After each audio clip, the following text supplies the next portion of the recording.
আমরা গ্রহণ করলাম, তাদের নাম ঘোষণা করছি।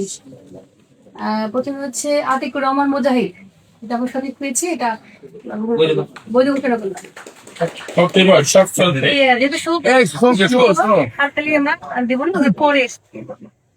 তারপর হচ্ছে মোহাম্মদ আব্দুল সালাম, নাগরিক ঐক্য, হ্যাঁ, এটা হচ্ছে আমরা বৈধ ঘোষণা করলাম। এরপর হচ্ছে মোহাম্মদ সোহেল হোসনাইন কাইকুবা, বাংলাদেশ জাতীয়তাবাদী দল, এটাও আমরা বৈধ ঘোষণা করলাম। এরপর হচ্ছে মোহাম্মদ ইয়াসিন আলী সরকার, বাংলাদেশ জামায়াতে ইসলাম, এটাও আমরা বৈধ ঘোষণা করলাম।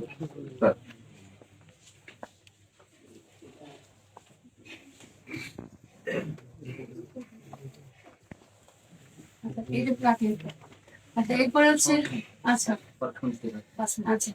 এরপরে হচ্ছে নূর মোহাম্মদ, বাংলাদেশ কমিউনিস্ট পার্টি, এটা আমরা বৈধ ঘোষণা করলাম। বাংলাদেশ না, বাংলাদেশের আছে, বাংলাদেশের সরি, ছোট। আচ্ছা, এরপর হচ্ছে মোহাম্মদ নূর বক্ত, ইসলামিক আন্দোলন বাংলাদেশ,